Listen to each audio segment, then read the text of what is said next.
You're listening to the Reinvest Podcast, where each Tuesday we show business owners and entrepreneurs how to reclaim, reconnect, and refocus their life by bringing you the top real estate professionals in the industry. We'll help you diversify into real estate by equipping you with the tools and tactics to build generational wealth. Your hosts, Garrett and Seth Simonillo. Welcome to episode 102 of the Reinvest Podcast. Please do not do this around high-value people. But before we get into that, Garrett, welcome to the show. What a clickbait thing to do. We do have a good episode with us today to talk about that, but just a couple housekeeping things. We want to hear your feedback. So DM Seth, myself on Instagram or LinkedIn, and if you have a future guest that you think would be great for the show, let us know, or a podcast topic maybe that you would like to hear expounded upon, and we would love to do that as well. Secondly, we want you to go over to lv5capital.com, scroll to the bottom, and sign up to join the huddle for monthly updates. Last month, I sent out 2 deals that we passed on that were multi-million-dollar deals and why we passed on those so that we can educate you guys on how we approach things, and then also it's our exclusive deal funnel. So when we have an investment opportunity through Level 5 Capital, that is where we promote those to our client base. So you want to be a part of that and join the huddle. Today, we're going to touch on exactly what Seth said at the beginning. It's a topic that a lot of people, maybe you're doing it. It's always happening, right? It's always a desire. It's always happening, whether you know it or not. And it's how do you get in the right room with the right people?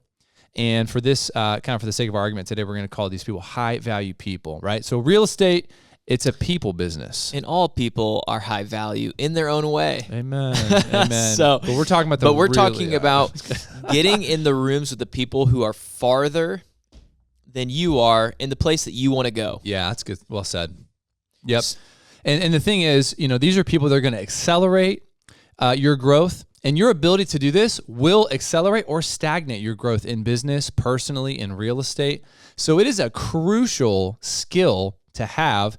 And it's kind of tricky because there are some unspoken social do's and don'ts and best practices surrounding this that I think we're going to get into today. So let's talk about some of the areas that somebody might identify someone as, I want to learn from this individual. Yeah, I mean, naturally, it's more than just your business. Everybody probably has a desire to grow in their field, especially if you're an entrepreneur, if you're a business owner. I mean, you want to get better, but I mean, it's more than that. I mean, it could be your marriage. It could be the relationship with your kids. It could be a specific asset class in real estate. It could be fitness. Mm-hmm. It could be, so there's a lot of areas. And the key is to find the people who are being successful in those areas. Already. And then you really success. It's not, you don't have to recreate the wheel every time. It's figuring out what are those people doing that's different. Yeah. And then how can you incorporate that into your own life and kind of do what they do? You copy success. Success is like a formula. Yes. and here's kind of the reality check that I had to get. When you see somebody doing something at a high level, it did not happen by accident. Yeah. Like they didn't just happen and like, oh, wow, lucky them. They are, they have a, 3 million in sales a year, or their business grew 30% year over year for the last 5 years. Lucky them. It didn't happen that way. To Seth's point, there was a formula, there was intentionality, there was a reason and habits and disciplines that they operate by in order to get those results. And it's not just in that area. I always love listening to Tony Robbins, and he's like, if you see somebody who looks really fit, they don't work out one time a week. Right. Yeah. And if that person's out there, they're probably like the 1% of the 1%. So I mean, even your health journey, talk about your fitness journey and what it took to get there. Yeah, so I mean, part of it was equipping yourself with the right knowledge, right? Because if you don't know what to do, you procrastinate.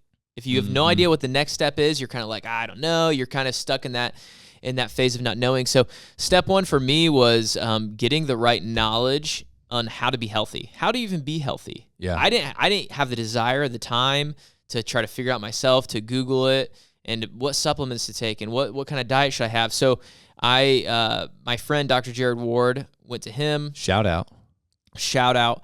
And asked him if he could do some blood work and nutrition consulting with me. So we did blood work, and I saw the data. I'm like, once I saw the numbers and he explained what they were, and hey, these markers correlate to this, and this is where you're really not healthy.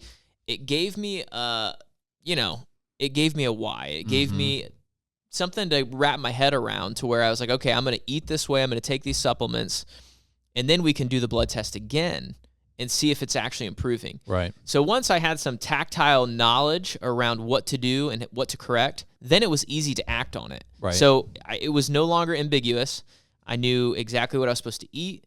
I knew what supplements I was supposed to take, and I actually saw results. So that was the amazing thing. But it doesn't work unless you are consistent and you're not going to cut corners. Yep. So there's no shortcut to success. There's no shortcut to health. There's not. There's really not a shortcut. Raising and it's a good just family, being having a good consistent. Marriage. Yeah. And so that has had a ton of success for me in this last year. Well, and to that point, let me hit you with the ancient Chinese proverb: when the student is ready, the teacher will appear. Yeah. You know what I'm saying? Because Jared was there already. He was already doing that. So you could have really got a hold of him at any point. Years ago. You had to reach a point in yourself to say, oh my gosh. I wanted to let 10 years go by of living unhealthy and let my body really go just so I could see a big transformation. You know what I mean? How many pounds have you lost? 60, dude. All right, so for you listening to this, go back to our first episode that we did video on, probably in the 20s. Yeah, and you could the YouTube video. Yeah, and go look, just watch Seth's other brother was recording. I went from like a size 38 waist, and I have to belt a 32 now, so I have to buy more pants. But so it's been a journey, Costly. and I have not been starving myself. That is the crazy thing. Yeah. I have been eating a lot of food, but it's eating a lot of the right foods. And if you're eating clean and healthy and you're not putting junk into your body, turns out your body likes that.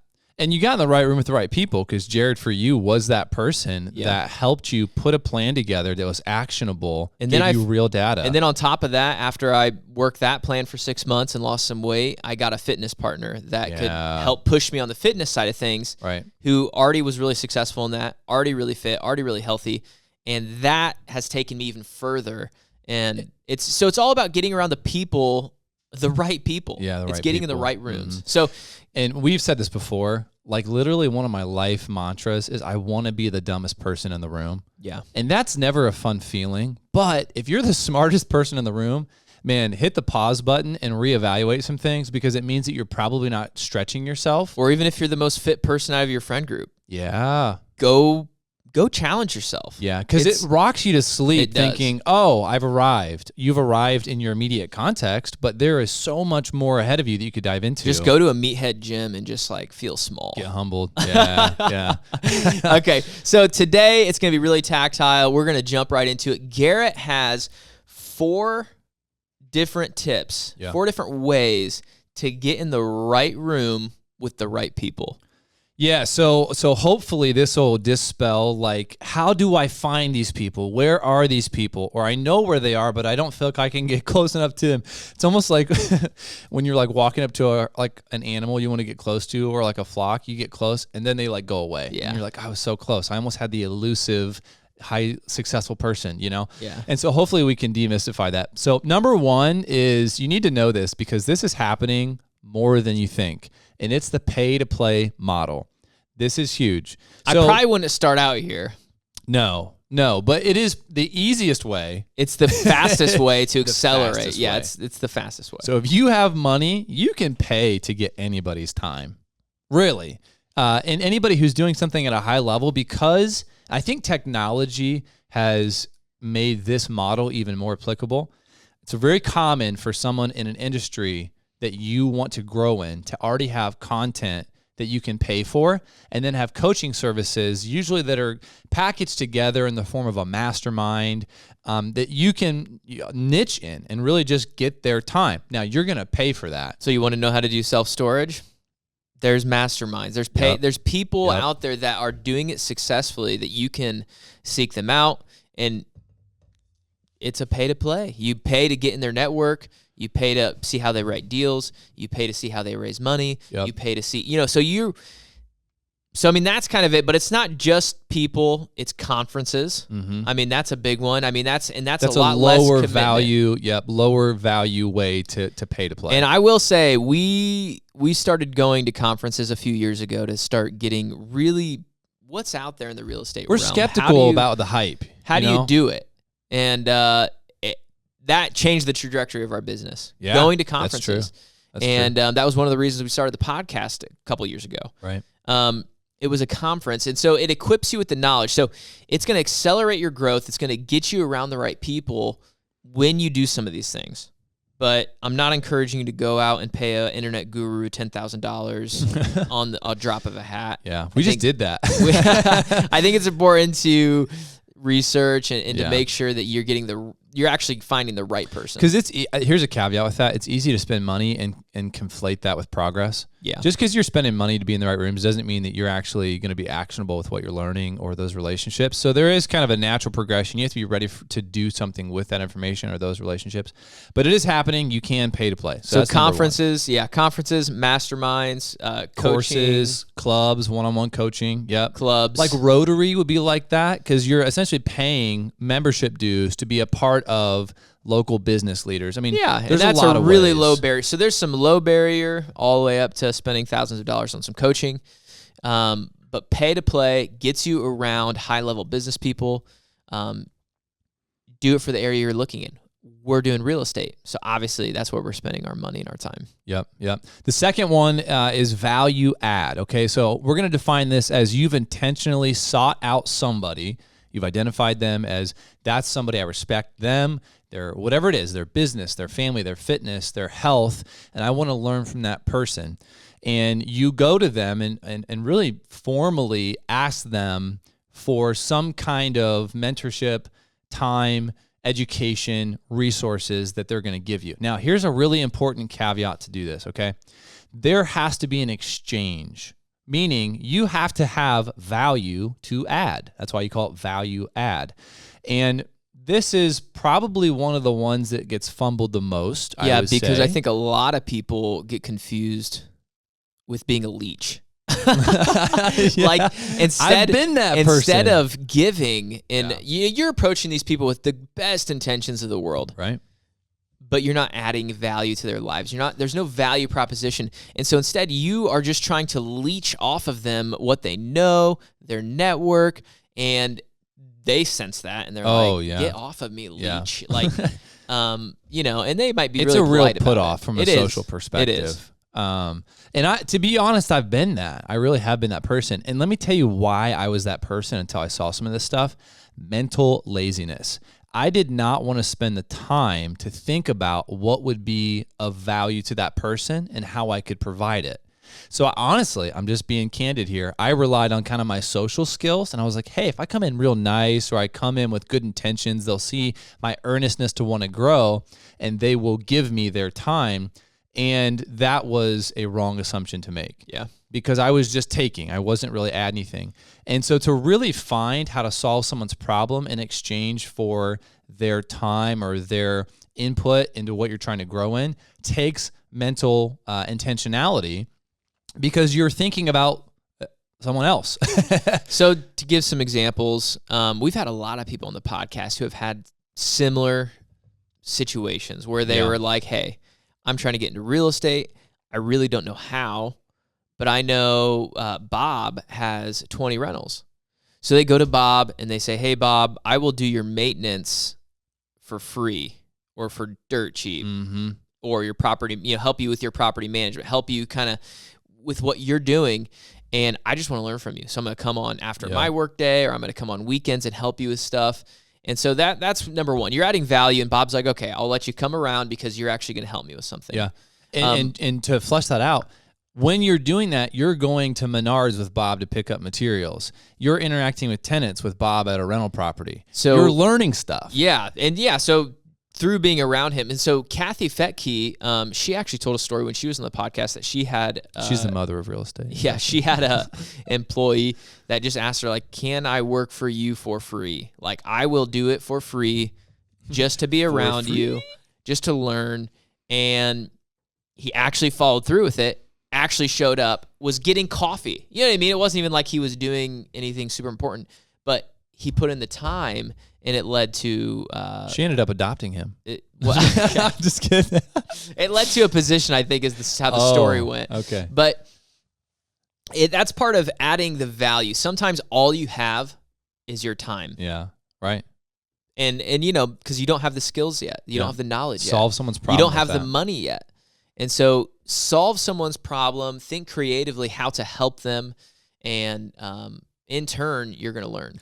Yeah, and we'll get into this a little bit later, but there's going to be stages to somebody reciprocating that. They're not going to just be like, "Hey, come to my house." Like they're going to want to test you. Yeah, and they're going to want to. That's one of the things we're going to hit in like the best and worst practices here next. So, all right, we've got the pay to play model, the value add model, and I call this one the osmosis model. So this is go where high value people are. So this could be online free Facebook forums, right? Forums, Bigger Pockets forums. Bigger Pockets. I mean, the internet has 1,001 places where you can go to be around high value. Your local real estate meetup. Come on. The RIA. The RIA. Yep. I mean, there's a lot of networking opportunities that are out there if you seek them out. For business owners, real estate people. If business owners and real estate people aren't there, the people that you want to be around, then don't waste your time on it. Yeah. Right. But, you know, if those people are there, hey, maybe you should go and start networking and try to learn. Menards and Lowe's, honestly. I know it sounds silly. Like Jeff says all the time, he's like, honestly, I could just build my business off of just greeting at Menards. Being a door greeter at Menards, they don't have that as a position. You just stand there and volunteer to do that. You would meet a ton of real estate investors because they're always sending subs there, going there, yada, yada, yada, making orders. BNI is a networking group for business owners that share leads. That's been a great way. I know a number of people that are in that, and that's a good way to grow your business as well. So that's the osmosis. Go where high value people are. Number 4, and this one is probably one of the most powerful, and there is no shortcut to this. It just requires consistency and time, and it is success-generated connections. So this is a part, that old adage that I said at the beginning, when the student is ready, the teacher will appear. As you grow and progress in your skill, your craft that you are honing, you will, by just the nature of growing, come in contact with higher value people, more sophisticated investors, larger business owners who have bigger businesses and operating more complex companies. It will just happen. And there is no shortcut to that.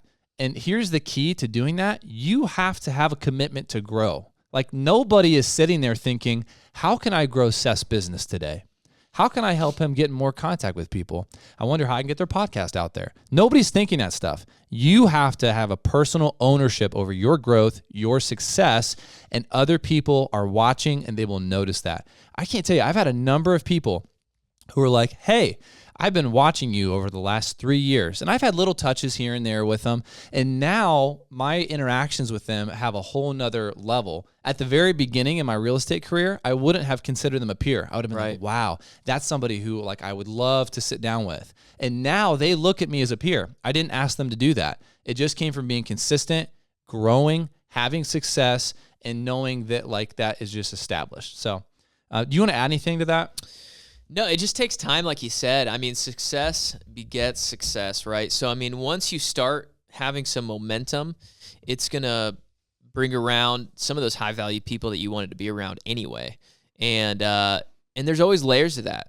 I mean, sometimes you outgrow those initial high-value people that you've been around, maybe because they just don't want to grow any further, and you kind of have to find the next step of people, the next level of people. It doesn't mean you're using people. It doesn't mean you're doing anything shady. It's just continuing to grow your network and building those relationships upward as you grow in your business. Yep. So, and it's fun to see you be able to connect and kind of parlay with somebody of a higher sophistication level in something you want to do, because it shows your growth, and you should always be kind of reaching. And so I will say this, there is an insecurity that you're always facing when engaging those new relationships, and you just got to go for it. Later in the episode, in just a few minutes, I'm going to tell you kind of my faux pas and fumble. So let's talk about the best and worst practices as you're actually going to get out there and start doing this. It's good. So we got 4 truth bombs for you about how high value people think, and this is going to dictate how you want to approach them or not. So give us truth bomb number 1. All right. High value people always value their time. So should you. So whenever you start getting around successful people, really high valued people, time is their most important asset. More than money. Because they've already made the money. They've already made the money. They've already built the business. They've already, maybe they're at this stage in their life, even their families, that's where all their time is going. So their time is their most important thing. And a lot of times when we're asking someone to spend time with us or to get coffee or to get, to pick their brain, they're looking at that and they're like, that's a waste of my time. Like, you're not adding value. And so they're protecting their time at all costs. Mm-hmm. And you may get people to say yes to this. Like we do reciprocate to that. I will be honest with you. I am doing that less and less. But if it's someone that aligns with my values and where I'm going, I can make the connection and I can make the time commitment. And it's important to invest in people. And so there is some value there. I will say this. I did not value my time at one point. And therefore, I did not understand how successful people value their time. Yeah. I remember when I was fundraising for a ministry, I had made a connection with a business owner, and I had set up an appointment in 2:00 on a Thursday or something like that to go connect with him, pitch him on the idea of saying, hey, partner with our ministry and be a donor in a bigger way. I was, young, had a lot of gusto. I was anxious. So I did the hard work of picking up the phone, calling this guy who was an older, long-standing business owner in the community. Successfully got the appointment. and then next Thursday rolled around, that following Thursday, and it's 2:30, 2:45. And I get a phone call from this guy. And he's like, Garrett, where are you? And let me tell you, literally, I freaking withered into a raisin because of the feeling of missing that appointment. And I didn't put it on my calendar. And at the end of the day, I did not value my time. And therefore, I did not value his time, or I would have been there. And he lovingly took me behind the woodshed and said, if you're going to be doing this with other business owners and representing this ministry, you need to fulfill your commitments. I have never forgotten that. There's core memories as a child and Inside Out. Yeah, that's my core. That's up there. I don't know what color it is. All right, hit us with truth bomb number 2. Truth bomb number 2, high value people put up barriers to test how serious someone is. What do you mean by that? Yeah, so I'll just use an example for myself. Someone reached out on LinkedIn. Okay, they've been seeing me post, been seeing me do some different stuff. They said, hey, I want to connect with you. And I want to learn more about what you do. And I said, hey, here's a great way for you to learn what I do. Check out my podcast. And I put up a barrier to him because I wanted to see how serious he was or even what he was asking because he was very unclear. Mm-hmm. I want to know more about what you do. You want to know more about real estate investing? You want to know more about level 5 capital? What is it that you're asking? So I put up a barrier and I said, go check out our podcast. And I'm watching that interaction to see if he does. And so I've seen this with a lot of people. People have asked me, hey, I want to sit down with you and talk to you. How do you BRRRR properties? How do you execute the BRRRR method? Yeah. And depending on that relationship, if I think this is someone new, maybe they don't know their commitment level yet to follow through on taking action, I will say, hey, David Green wrote a book called The BRRRR Method. Go read that and let's talk about it. And I put up a barrier. Yeah. Yeah, I feel like I've done that multiple times with people, especially newer investors or people who are trying to wrap their head around I know I want to do something. I know I want some sort of side hustle or income. I'm like, man, read Rich Dad, Poor Dad. It's a good place to start, just some foundational truths. Yeah. And then you just follow up with them to see if they ever read it. Or I don't even follow up with them. I let them follow up with me. Yeah. Just because you're testing that. And again, time is valuable. I would say this about high value people or successful people. Not all successful people are win-win. So there's some people that don't even want to give you their time. We're talking about people that really want to see younger business owners, families. I have a heart to invest in people. Yeah. And there's a lot of business owners that do want to do that. It's actually the core value of our business. We invest in people. So we invest in people. It never goes away. It never goes away. And that's really a fulfilling life. But you have to be wise about that. Let's keep moving. Let's go to truth bomb number 3. High-value people want to be in win-win relationships. So this means that they can see a way that they can help you, and they also don't want to be sucked dry. So you may be trying to connect with somebody, and if you don't know how to add value, maybe you're not ready for that relationship yet. Maybe there's another way to learn from them. maybe you need to reanalyze what it is that you want from that person. And if that person has content, maybe it's just following their content. Right. You know, I have a lot of people that ask us questions. How do you do this? How do you do that? That we've done content on or had a podcast on. And I'm like, hey, listen to this podcast. This is going to explain it. We spend 50 minutes here explaining it. Right. Better than I could here in this 10-minute conversation or 5-minute conversation. And, you know, whether they take the ball and run with that and actually listen to that is kind of up to them. But sometimes when there's not that mutual connection or that mutual value add, yeah, you gotta look for those other ways to learn. This kind of segues into truth bomb number 4. Maybe you're not ready for that relationship yet.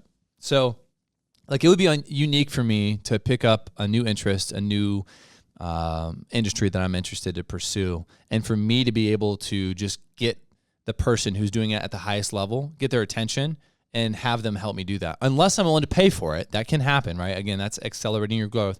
But you will see a natural expansion of your network as your growth expands, your skill level expands, your proficiency, your influence, your credibility. And the way to do all of those things is time. And so don't get discouraged. This is really an encouragement for you if you listen to this. High value is someone who's just further along than where you are. As Anthony Vicino says, they're sitting atop a greater pile of failures than you are. Exactly. And so that might be somebody 2 degrees higher than you. You're probably not going to jump up and get somebody 10 degrees higher than you to mentor you or to get their time unless you can solve their problem. Or pay to play. Or you pay to play. So don't get discouraged when you're like somebody, you reach out, you just go for gold. You shoot your shot and maybe you get turned down by somebody that you really admire and look up to. That doesn't mean a no forever. It just might mean a no now because you're not ready yet. So find people that you can learn from that maybe aren't at that level. So hopefully that'll help you navigate how to approach people. Where are these people? And how do you get into these relationships so that you can grow? And I think it's a good template. So, all right, we're gonna jump into our smaller pockets here. So Garrett, tell us about a time where you tried to connect with someone that you looked up to, and it didn't work out. So, yeah, this wouldn't be a transparent and honest podcast if I didn't have some failure kind of mixed in here. So this was 3 years ago. 3 years ago. 3 years ago. First real estate conference I went to. We were nervous. Ever conference. We were a fish out of water, man. We were like, it was like when you're a freshman coming into high school. Yeah. And you're like the smallest kid. You probably haven't gone through puberty yet. Yup. And you're just looking around at these giants. Yep. That's exactly right. So we went to the Best Effort Conference in Denver, Colorado. And, I was wide-eyed. And that's Joe Fairless. He puts that conference on. Ashcroft Capital. And I read his book, the best ever book on syndication, like the previous 12 months leading up to that. So I'd kind of been following him. You find somebody that's pivotal in your growth in a certain area, and you kind of put them as your badge of honor, right? Like we had Brandon Turner on the podcast. Yeah. That was like, he was like real estate dad. We were like, oh man. Yeah. He's the one that told us about real estate investing. So it was weird to have him on the podcast. I've weirdly listened to him speak for hundreds. Probably more than you've listened to your wife. Hundreds of hours. So Joe Fairless was kind of that guy. And so we're at the conference eating lunch, and and he sat at our table. He freaking comes and sit down at my table. Yeah. All right. So there's a table of 8. There's 6 people there. 2 chairs open. Joe sits next to me. He was just so chill. He was like, hey, can I sit here? And we're all like, it's your conference. You can do whatever you want. And so before that though, we saw this kid come over and sit down next to him, and this kid had a goofy bowl cut, and dude, he was on cloud 9. Dude, just by sitting next to him, he's kind of like looking over at Joe. He's just smiling. He's not saying anything. He's just looking at Joe. He's like looking at his friend across the room. He's like looking at Joe, and we were like, I don't want to be that guy. That's so embarrassing. So then that kid leaves, and I was like, okay, I'm gonna shoot my shot. So I was like, hey Joe. I see you run, like I'm making an original observation. I've noticed that you run a pretty high level real estate investment company. Couple billion. One of the things I've noticed is that you guys really take marketing pretty serious. And I was like, I don't know, like how important would you say marketing is to like a Class C property? Like it's not Class A, it's not super sexy. Like, what do you think about that? Riddle me this. And what did he say? He was just like, what do you mean? He didn't even understand the question. He didn't even understand what you were asking. You were like, yeah. Like, should you spend a lot of money repositioning the image of a Class C property? Or is that part of your strategy because your background was in marketing in New York? Oh, I got you pegged, Joe. And he's like, I don't know, marketing always is a good strategy. Like, we just always market our properties and rebrand them. And we were like... I thought it was some unique thing they were doing, and he was like, it's like so low level. Yeah, it was one of those times where you tried to initiate like a conversation and like just tried to like connect, enter into his world, and it was so beneath his thought processes that he didn't even know what to do with your question. And it was awkward. Yeah. Like, it felt awkward. I was sitting right there. The awkward was palatable. It felt awkward, but you know, Joe meets so many people. I'm sure he forgot it immediately in about 5 minutes. Immediately. Like, he forgot it when he walked away from that table. I will tell you this. Somehow I got his number, and I talked to him after that conference for like 10 minutes on the phone. Yeah, well, he gave you his number. Yeah. Which... that was cool. Yeah. That speaks more to him than it does me. It was a little bit pay to play because we were paying to be at his conference. It would have looked bad if he didn't. $1,000, you know, but no, I mean, that was, not everybody would do that, but to Garrett's credit, he shot his shot. He wasn't, don't let the fear stop you from approaching people or talking to people or asking them to be on your podcast or, because it's only going to lead to more opportunity. Go to our little nugget because I want to hit that a little bit. All right. Check out our little nugget. All right, in keeping with Reinvest podcast culture, our little nugget is this. Do not be afraid to put yourself out there. We've talked a lot about best practices, worst practices, and you're like, man, like just the social pressure or just, you know, what if I get it wrong? You will get it wrong. That's okay. Like, it's just a part of it. I'm starting to do something new here where I've got a way personally that I'm trying to reframe failure. Because it's inevitable. You're always going to encounter things in business and in life that require more than what you have. And the only way you do that is by pushing through that wall. And sometimes you hit that wall and you get knocked on your butt. And that's just a part of it. But that's a process of growth. So don't be afraid to put yourself out there in these relationships, going to a conference, talking to the conference host, making a fool of yourself, and then learn from those, right? Yeah. Learn from those interactions and say, okay, I'm going to use that to get better. And then don't take rejection personally. I don't know. I just feel like if I would have done that, I would have quit this business a long time ago. Yeah. Because that happens all the time. And a lot of the time, people's rejection of you has nothing to do with you, right? Maybe you just didn't find something that's of interest to them or add value to them, or it's a no right now, but no, not forever. So don't let that discourage you and keep you from doing that. I don't know if you want to add anything to that, but that's my little nugget. No, that was good. Okay. Let's go into one book recommendation right now, business development, a resource that you've come in contact with, and then I'll give one to our listeners. Yeah. Do you want me to go first? Well, one that I really enjoyed that I want to read again, I read it a while back, was 80/20 Sales and Marketing. Shoot, what's the author's name? Something Perry. Marshall Perry, maybe? But 80/20 Sales and Marketing, if you are in any type of... Perry Marshall. If you guys are in any type... I mean, really, any entrepreneur is in sales. So if you're an entrepreneur, really beneficial book, helps unpack the whole 80/20 concept and apply it to sales and marketing, and it pretty much applies to any business. That's good. Mine is The Dip by Seth Godin. Really good book on when you quit the right thing and when you double down and push through the wall, or as he calls it, the dip of the thing that you want to go and pursue over the long term. So great little read. Highly recommend it. That's all we got for you today. But thank you for tuning in, and hopefully this helped for you guys. As always, excited that you joined us for another episode of the Reinvest Podcast. Stay tuned every Tuesday for new episodes. And if you want to learn how you can use your hard-earned capital to diversify into real estate, go to our website, lv5capital.com, and shoot us a message. Move farther, reach higher, and grow deeper. We'll see you next time.